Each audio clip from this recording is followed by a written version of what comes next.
नमस्कार, one India Hindi में आपका स्वागत है।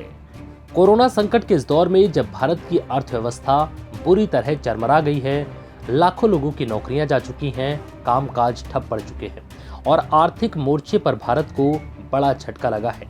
ऐसे में आईएमएफ ने एक अच्छी खबर सुनाई है। खबर भारत की क्षमता को लेकर है। आईएमएफ की चीफ गीता गोपीनाथ ने कहा है कि भारत में इकोनॉमी में सरप्राइज करने की क्षमता है।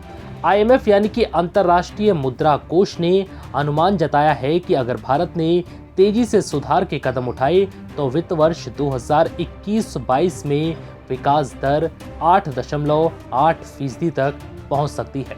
हालांकि आईएमएफ ने कहा है कि वित्त वर्ष 2020-21 के दौरान विकास दर में 10.3% तक की गिरावट रह सकती है। इंडिया टुडे से खास बातचीत में आईएमएफ की मुख्य अर्थशास्त्री गीता गोपीनाथ ने कहा कि भारतीय अर्थव्यवस्था में तेजी से उभरने की क्षमता है, इसलिए उम्मीद की जा रही है कि दूसरी तिमाही से स्थिति बदलने लगेगी। उन्होंने कहा है कि वित्त वर्ष 2021-22 के जीडीपी ग्रोथ का अनुमान 8.8% कोई कठिन आंकड़ा नहीं है। अगर सही कदम उठाए गए, भारत सरप्राइज कर सकता है। उन्होंने कहा है कि कोरोना महामारी की वजह से आर्थिक गतिविधियां ठप पड़ गई थी।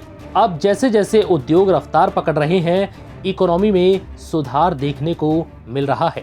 उन्होंने कहा कि कुछ देशों को छोड़कर कोरोना ने दुनिया भर की अर्थव्यवस्था को चोट पहुंचाई है। भारत आबादी के हिसाब से बहुत बड़ा देश है और लॉकडाउन की वजह से अर्थव्यवस्था को सबसे ज्यादा नुकसान हुआ है। गीता गोपीनाथ ने कहा है कि वैक्सीन आने के बाद अर्थव्यवस्था में तेजी से रिकवरी आएगी। इसके साथ ही अगले 2 तिमाही में भारत को तेजी से सुधार के लिए कदम उठाने होंगे। मांग बढ़ाने पर फोकस करना होगा। गरीबों और मजदूरों के हाथों में पैसा पहुंचाने की जरूरत है। साथ ही महंगाई दर को काबू में करने के लिए कदम उठाने होंगे। क्या प्रति व्यक्ति जीडीपी में बांग्लादेश से भारत पिछड़ जाएगा?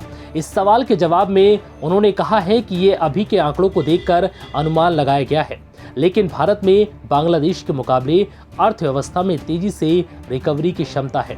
उन्होंने कहा कि बांग्लादेश और वियतनाम जैसे देशों पर कोरोना का असर कम हुआ है।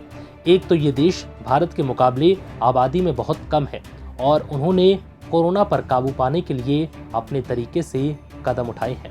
फिलहाल इस वीडियो में इतना ही। नमस्कार।